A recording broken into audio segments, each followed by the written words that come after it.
ఎడారిలో సెలయేర్లు జూలై 29. నీవు హిమము యొక్క నిధులలోనికి చొచ్చితివా? ఆపత్కాలము కొరకును యుద్ధము కొరకును యుద్ధ దినము కొరకును నేను దాచి ఉంచిన వడగండ్ల నిధులను నీవు చూస్తివా? యోబు గ్రంథం 38వ అధ్యాయం 22-23 వచనములు.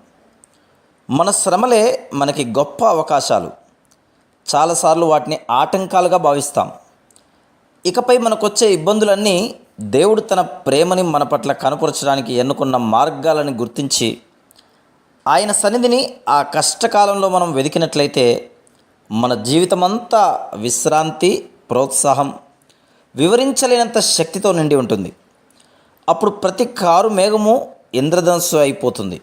ప్రతి పర్వతము మన స్వర్గారోహణకి దారినిస్తుంది. మనం ఒకసారి వెనక్కు తిరిగి మన జీవితాలను పునరావలోకనం చేసుకుంటే మనలో చాలామందికి ఒక విషయం స్పష్టమవుతుంది.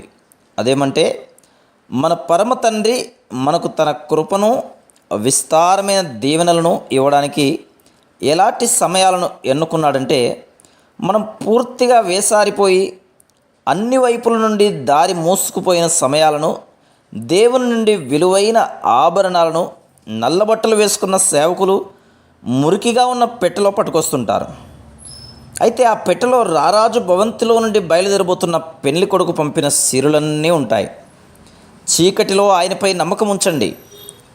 మనకు అర్థం కాని సంభవాల మధ్య నిశ్చలమైన విశ్వాసంతో ఆయన్ని గణపరచండి. పాము కుబుసం విడిచి క్రొత్త తేజస్సును, శక్తిని పొందినట్టు ఇలాంటి విశ్వాసానికి ప్రతిఫలంగా క్రొత్త యవ్వనం, ఉత్సాహం మనకు దొరుకుతాయి. దేవుడు చూసినట్టు రేపులోకి మనం కూడా తొంగి చూడగలిగితే ఇప్పటి ఈ దుఃఖం మనల్ని ఏం చేయదు. ఆనందాలు ఎదురు చూస్తున్నాయి, దుఃఖాలు తెరమరుగవుతాయి. దేవుడికి తెలిసినట్టు రేపులో ఏముందో మనకి తెలిస్తే చీకటి వెంట వెలుగొస్తుందని, మసకదారులు రాజబాటలు అవుతాయని, ఏం చేస్తాయి ఇప్పటి ఈ కన్నీళ్ళు మనల్ని? ముందేం కానున్నదో తెలిస్తే బాగుండు అంటాం. కానీ ప్రేమతో దేవుడు దాన్ని రహస్యంగానే ఉంచాడు. తెలియదు కాబట్టి మరింత దృఢ సంకల్పంతో నడవాలి ఆయన వెంట. Praise the lord.